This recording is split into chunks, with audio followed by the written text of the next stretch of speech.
Hi, welcome to episode 2 of 35. This is a show where we talk about film photography, its relevance in Singapore, and we meet with people locally who shoot film. So today we have with us Venus. Hello, Venus. Hi. Welcome to 35. Yeah, it's a pleasure to be here. Tell us a little bit more about yourself and the work that you do. My name is Venus, and I'm a photographer and a filmmaker. Wow. Yeah, so I freelance around. Okay.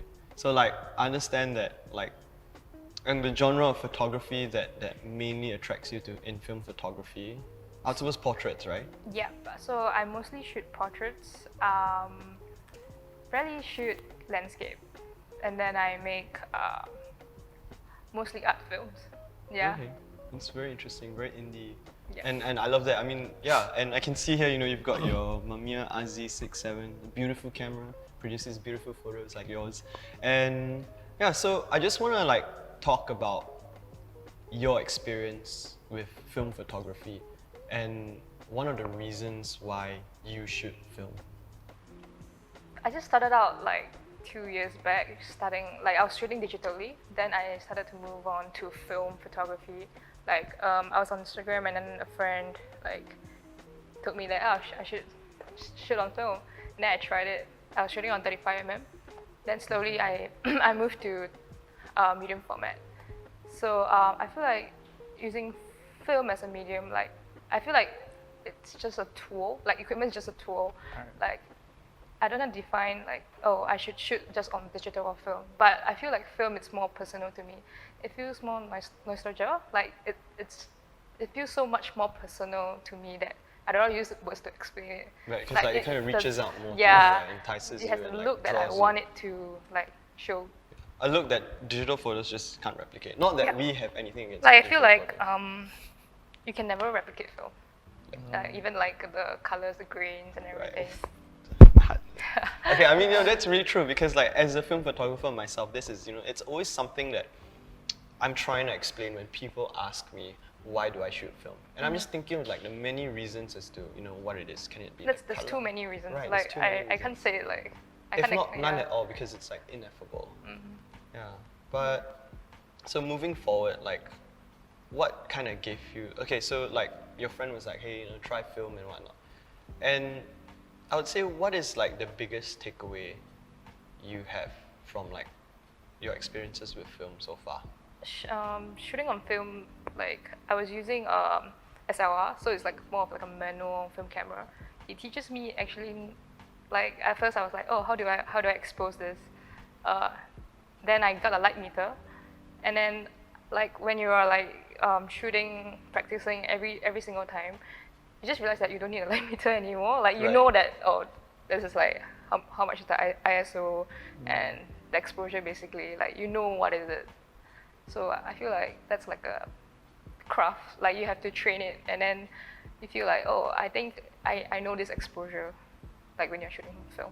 Right, because then it becomes second nature, just muscle memory and Sunny 16 rule, I would suppose. Yeah. You just oh, you put your hand out, or you just look out at the sky. Oh, today cloudy, not bad. Okay. Yeah, and on film, right? I feel sometimes I feel I'm not taking the photo because I want to save each. It's expensive, you know. Yes. Every frame is expensive. So I feel sometimes I compose, and then I feel oh, I shouldn't shoot this because do you think it's worth it? Do you want it to waste your film? Exactly. You know what I mean? Every frame counts. Yeah, that's how I feel. Yeah. So I mean, yeah, no doubt, because even for me, when I shoot medium format, right, it's sometimes you go through the hassle of framing up a frame only to realize at the very last minute it is not what you thought it ought to be, and then you're just you know what, no, let's not do this shot, let's just move on. Yeah, for shooting models, right? Yeah. You tend to keep shooting, so they will change the pose. So it's very awkward for me when I say, oh, maybe that's not what I can't, when she hear the click, you're oh, it's time to change the move. No, sorry, I can't click this because it's expensive. Yeah. So when you're shooting digitally, right, it's oh, Just shoot, like really. a machine gun. Then you select the best. But Right. film is very different. You must make sure that every shot, oh, I want it to be in the shot. Yeah. Intentional and raw Yeah. and just genuine. I think, yeah, that is something that resonates with me also.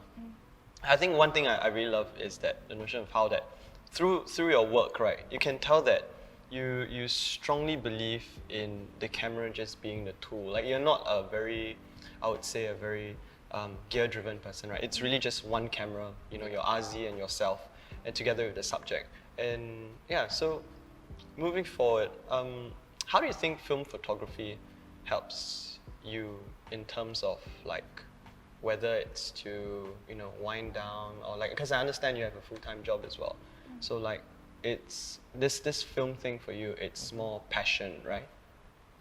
Yeah, correct. I try to make it my full time, like photography, but it doesn't. I don't feel like it worked out. So like, as we talked earlier, like I feel like something like if you want to earn money, you confirm you have to shoot commercial.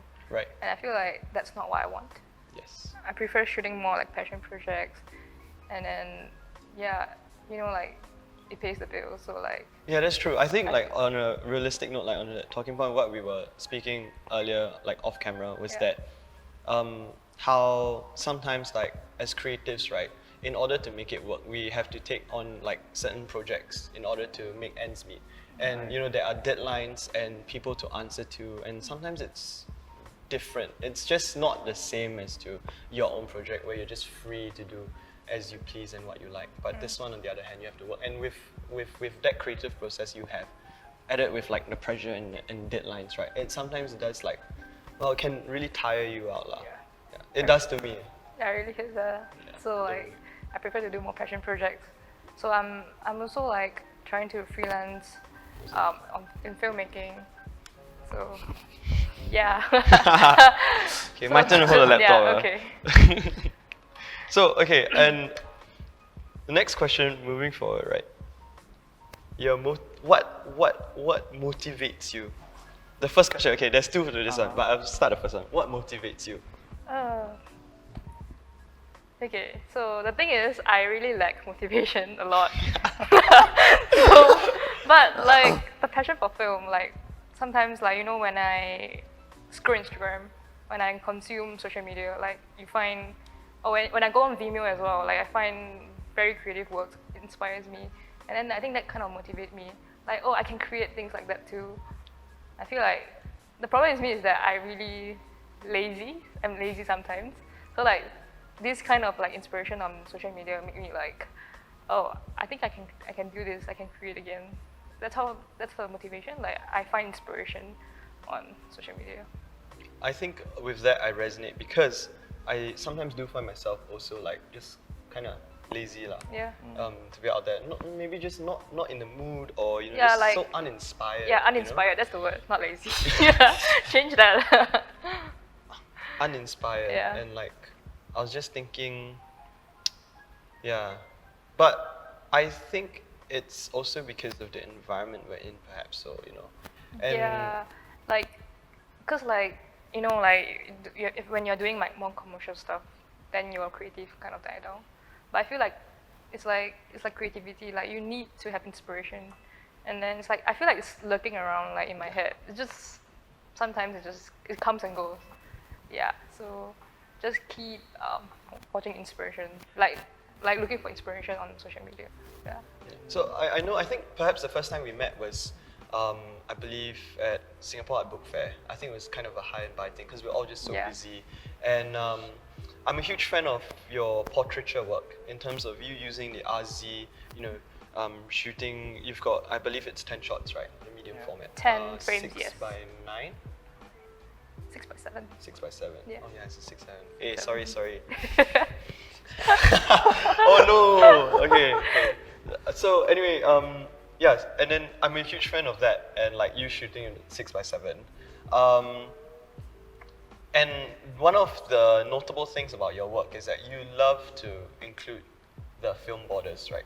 Yes, I kind of liked it, and the thing is, I do self-scanning, so I always like go to the local shop to get it developed, and I scan it myself using a bit scanner, and it's a love and hate relationship towards scanning because it's like it's a very tedious process. I take about more than an hour or so. The first time I used it, I took like 4 hours because like there's so many films to scan. Yeah, And then yeah. you like, cause during self-scanning, right, you have to post-process your Right.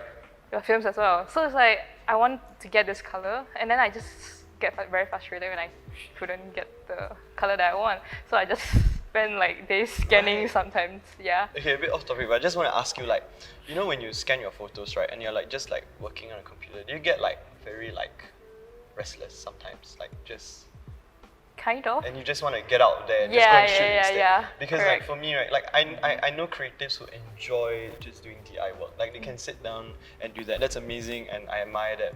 But whereas it comes to me and I'm like scanning my films, it's like I really find it so hard to like sit down Yeah, for I like get what you mean. 2 or 3 hours and then just scanning my like medium format films, and then it comes out on view scan, and then I'm just trying to color correct everything, and I'm just like, Yeah, it's like a love and hate relationship to me. It's very tedious.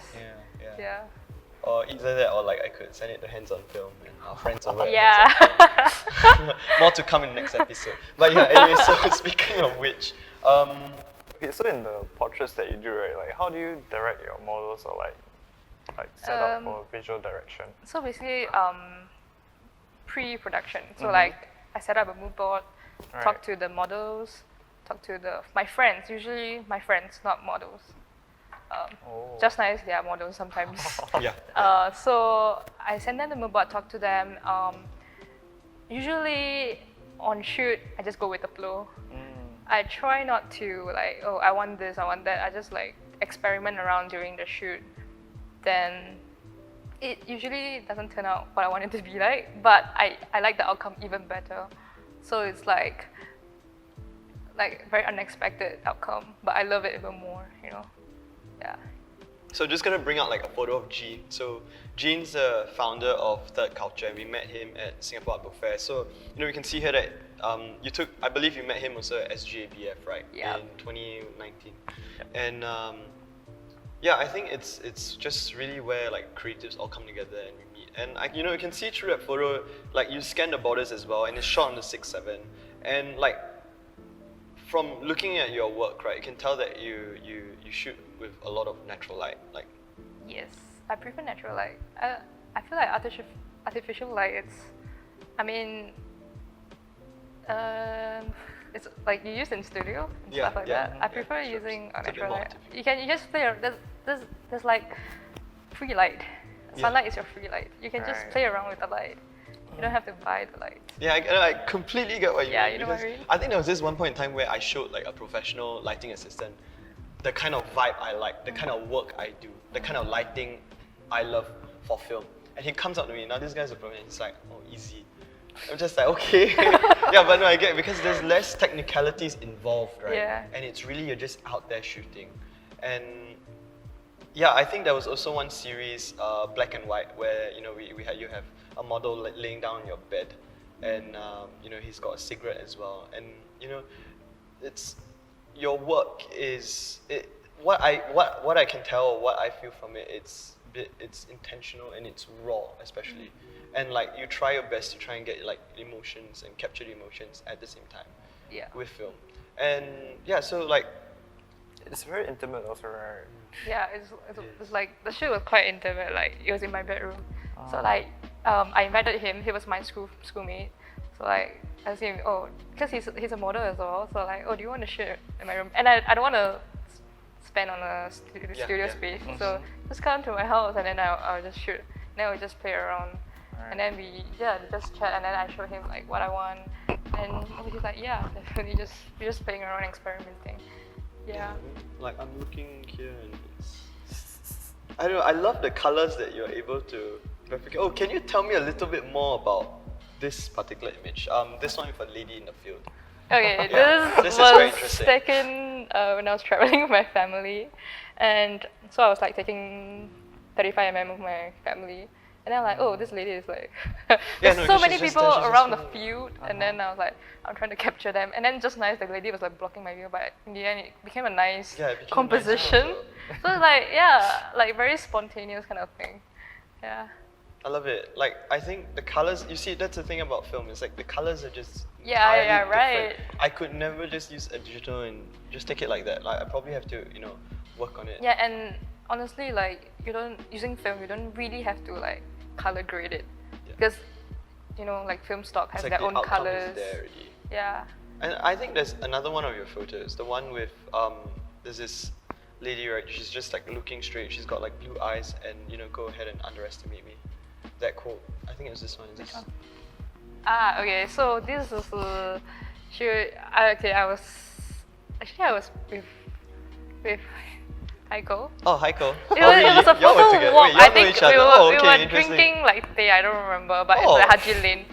Oh. Yeah. And then I was like, I saw this girl like standing around smoking. Yeah. I'm like, oh, can I take a photo wow. of you? It's beautiful. Yeah, I'm like, oh, you look so like your eyes are so beautiful. Then I was like, yeah, I'll take a photo of you. And I took quite a few photos of her smoking, and it became a series. Like it was like quite a fast smoking motion. Wow. It's amazing. I think. See, it's like it's unintentional, and then And like then I all of a realized sudden that it just she candid, studies right? at LaSalle. Like we like Wow. yeah. Okay. Yeah. That's amazing. I love how you just go up and you try and interact with the person, and then you kind of form like a relationship there and then, and you take a photo. Yeah, I feel like it's very interesting. That's like Because like looking at a photo, it just looks like you've known her for like so long, and she's comfortable with you, with that camera being so close to her face, and that's really nice. So like technically, then that kind of makes you also like a street photographer in a sense. not really. Trying to be. But yeah, so talking about like your visual direction and your work, would you have any tips to people who want to follow in your footsteps in terms of whether it be work-wise, shooting film, being in the industry? Beginner film photographers. Film photographer. Beginners. I feel like just keep shooting. I think everyone would say that. Like everyone would say just keep shooting and just keep practicing. Like just ask your friend and go shoot them, and then along the way that what kind of style that you want. Yeah. I think, and then that is. Right. Evidently, like when I shoot film, what I tell people is just get out there, just shoot. just All you shoot. need disposable camera. Yeah. You just start. You like it, you just develop. I feel like it's okay to like make mistakes and fail. Like you don't like this shoot. I mean, I have a shoot that the camera is just kind of like didn't work what I wanted to be. Recently we had one too. So. Yeah, it's so like I know it's like Right, very disheartening. Yeah, disheartening. A little And bit of a heartbreak. yeah, and I was using Cine Still. It's like a Expensive. expensive film stock, and it turned out to be like blurry, but I made it like Ooh, intentional. Blur Blur vibes. Yeah, so like you make out of it lah. Yeah. So I always like I tell my friends or those who like want to get into film or they just had their first role and the role's either blank, damaged, or it's just blur, and I'm just like it's part of the process. And Is it just me that the first time I shoot on film it's blank? No, it's not you. Like I It's think just it's a lot of people. Like, it's always blank when I shoot like the first roll. Like when I first time shoot it, I was like, shit, why is it blank? I the think first I time I overexposed shot, it. I think I had out of 36, right? I only had one shot exposed. 35 was blank. Yeah, and then I was like trying so hard to keep it cheap, so I kept going on Carousel trying to find expired film to shoot, but it doesn't work lah, because 10 years expired film, and then it I comes always shoot expired film, and I wonder why is it like this? Like- Why am I like this? You're trying to get the cheapest out of it. And yeah, Then, because it's like cheap expired film. So how would an individual like you, okay, from having the frame limits of 36, how is the transition down to 10, and how do you keep within that 10 frame limit? Because I understand like during your sessions, right, you spend like a while with the model, and like the fact that you only have 10 shots, like how do you feel it's like feasible? It's like I'm really slowing, like in the process of shooting, I'm slowing down, and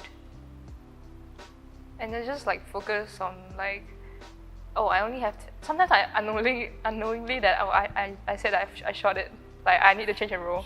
So like every single time, like I will ask the model like very awkwardly, like, okay, sorry, I need to change the roll. Please wait. So yeah, sometimes unknowingly I finish one roll of film, which is like, and then I used up like more than 4 rolls. So like sometimes I feel like you must take it as a limit, Yes. a limitation to like, oh, you don't overshoot. You know what I mean? Like Because like you don't want repetitive shots. Also, Yeah, right? yeah, correct. So like maybe like 2 poses and then I'll just change it. So like it's hard to like explain to the model because like a lot of models are really like used to Right, digital. just fast paced. Just lots keep of photos shooting, coming just out. keep shooting. Every Catalog click shots. you hear is like change of pose. Yeah, it's not that way. Yeah, and from 36 to 10 is really like right now when I'm shooting 35, I say that, oh shit, I have so much. You can't finish it, right? I can't finish right? it. Exactly the Like, same problem, yeah, right? I don't want to shoot rubbish though. Yeah, right. I don't want to just go out there and like, oh, I don't got a wanna dumpster there, I want to shoot, shoot the dumpster. Like, Yeah. no, I completely get what you mean because like Aka and I were having a conversation recently about how when we've limit ourselves to an exposure of 10 or 12, and then we shoot 35, and I find it really hard to complete my role, even in the Yeah. span of a 4 month. months. Yeah, exactly. You know, like before you go to the developing shop, you're just like shit. I have two more yeah, pictures yeah. to take. I just take around the shop. Take around the shop or take some take a people photo, there. take a photo of like the uncle behind the Yeah. counter and like whatnot. That happens. Just so you don't waste your film. Yeah. Do you intend or like do you develop your own film by any chance? No, I don't. In the future, I don't think so as well. Cause It's a very time consuming yeah, process, right? I don't personally. I don't have interest to develop. Yeah, film. no, that's what. Yeah, so like I leave it to the I think professional. for me, right, when it comes to developing film, it's very dependent. Like when I'm very driven in terms of like the black and white photos I'm gonna get and I cannot wait, then yes. But if not, right, then I'll just put it in a Ziploc bag, right, and just ship it off, Yeah. Oh yeah. I was shooting ECN as well. So Ooh, like how is that? there's like a group that was sent to dark room 8 or Oh. something. Yes, So yeah, I love shooting on motion film, but the waiting time itself is very long Right. to come back and forth. Right. So sometimes I'm like, maybe not today. Okay, Yeah. yeah. I mean, I would send them the DA as well. Like I would just have a whole clump of film and send it over. I love the colors on the motion film. Yes, Yeah. I love it. Motion picture films especially, Yeah. it's like amazing. It's just so unfortunate in Singapore, with having with that said that ECN film development is not really a thing. Yeah. Right. I wish someone can develop it here. even That'd be a E6 is dream. already so hard.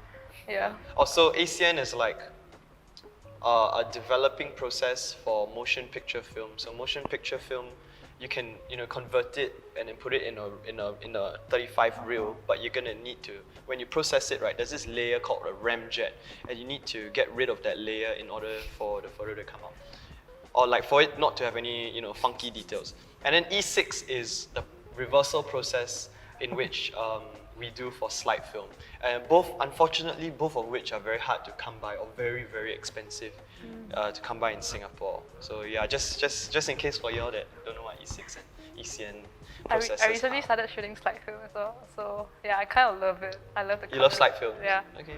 Yeah. Just started out. Maybe But it's a bit different, like when because I only got one slide film, then I shoot with like Potra, for example. So it's like a bit different in colors, and then it's hard to match it up together as a series. So I'm just trying to experimenting with slide film. It's amazing. Yeah. I've had experience with slide film as well, and yeah, looking forward to seeing your work on slides, and thank you for sharing about the 10 frame limit. That you have no problems bringing that, right? Yeah, sure. Just go ahead. Hey, actually heavy. It's very heavy. Okay, this is a solid piece of work. So if you had a choice between like the classic Portra, the ECN or the E6, right, what would you choose? Wow. I think I'll go it depends on what I'm shooting. Normally I just go for Potra, it's the safest option. Portrait is the safest, right? Yeah, but I really like the EC and the motion film. I really like Sinister as well, but it's very The expensive, daylight so one I or don't the- shoot a lot. Tungsten one. Yeah, tungsten lights. Oh. And yeah. It's amazing. Yeah. So thank you for sharing your take on film photography in Singapore, and like I hope that through this you'll continue to shoot in time to come, and tell all your friends or people you meet like, hey, come and shoot film, and really we're just here just trying to advocate for film photography and trying to really keep it alive in Singapore, right? And I think it's really nice to know that individuals of our age are coming out and exploring film. We're all in our early 20s, young adults. You're young adults, and then yeah, so Yeah, so thank you for sharing and No, thank you. coming on 35. Maybe yeah, we can work something out and then see how it goes. Sounds good. Bam.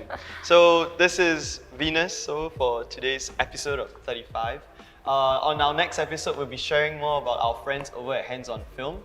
They're an independent film lab in Singapore. So stay tuned. Ciao.